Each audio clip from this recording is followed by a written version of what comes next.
Hello everyone, we'll take a few in English and then Serbian, everything in the room. English questions, anybody?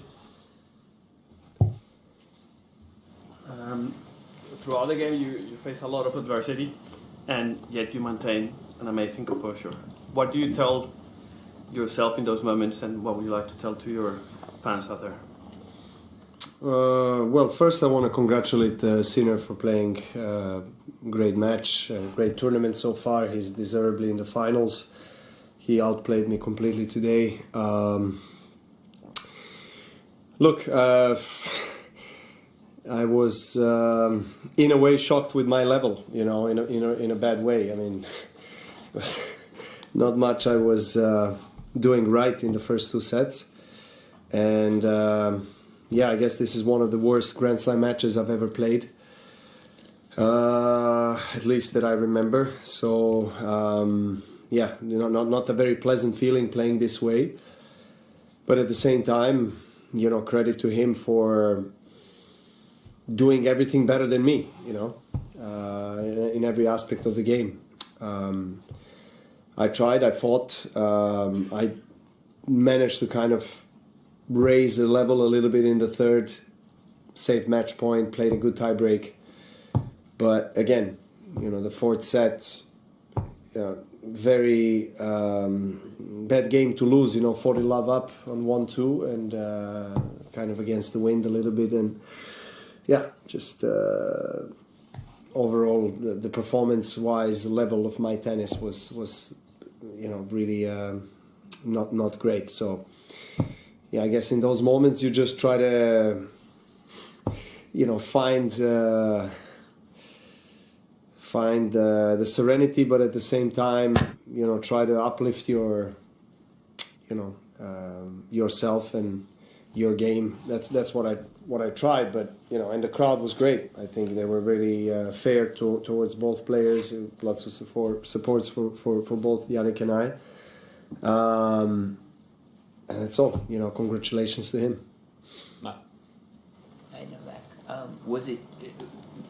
Did it take you completely by surprise that your level was off? Was there anything in the warm-up, anything in the days leading up to it, or is it just one of those things where some days you come out standing? Well, to be honest, the whole tournament, you know, I haven't played really close to my best. I mean, some matches maybe against Mandarino was great, but you know, most of the matches I was, not playing up to par, so to say, the way I play here in Australia normally.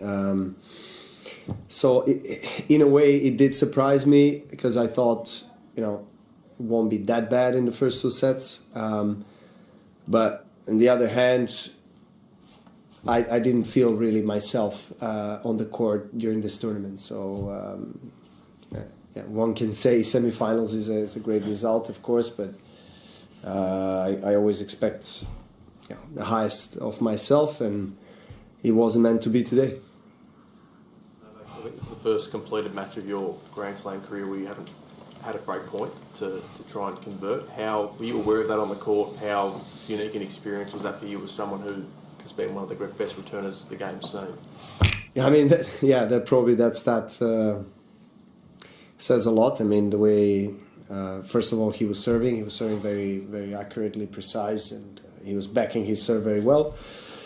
Myself,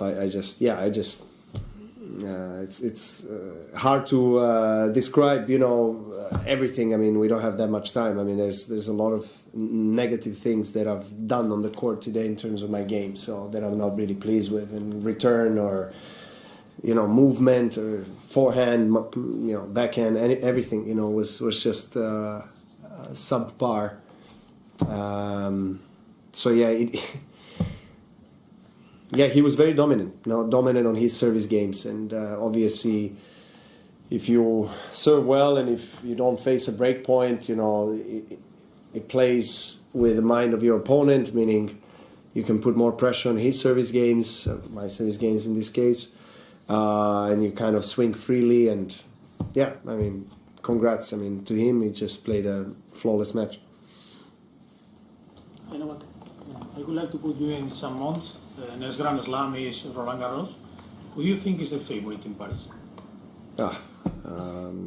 it's really far away. Let's see how the players play in the next several months, particularly in the clay season. It's completely different surface conditions. Some players, are probably more favorites than others on clay, just because it's kind of a surface that suits certain type of tennis players. But of course, if Nadal is playing, he's always a favorite there, number one, no doubt, regardless of the fact that he hasn't played much. But he's who he is in Roland Garros, and then of course Alcaraz, Sinner, anybody that is on the top, I think rankings wise, you can take the first 5-10 players in the world, and everyone is a favorite to win. It still takes several months, so let's see how everything evolves. Novak, it's been so long since you've lost here, more than 30 matches in a row you'd won. I'm just wondering if losing makes you at all appreciate more just how incredible this streak you had in this city has been. Well, I'm kind of hot-headed right now. After the match, it's very difficult to reflect on things in a more profound way. So maybe tomorrow, maybe in a few days' time, but I definitely have a lot to be very proud of and about in terms of what I have achieved here. And streak was going to end, one day. It was going to happen, and at least I gave everything I possibly can under circumstances where I didn't play well, and I lost to a player that has a very good chance to win his first slam. So that's all it is. But this has been a very special city, best by far Grand Slam of my career, and I just hope that I'll get a chance to come back, to play at least another time and go through the emotions once more. Two more in English, Mark. Novak, that's the third time Jannik's beaten you since November, and you were unbeaten against him before that. Can you tell us what you've noticed has changed in Jannik's game to take him to the next level?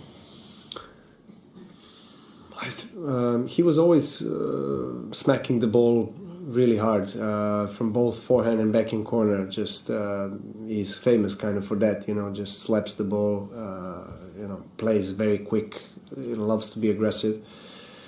I think his serve improved a lot. He's hitting his corners very well, and I think he upped his speed as well. He's serving bigger now and more precise.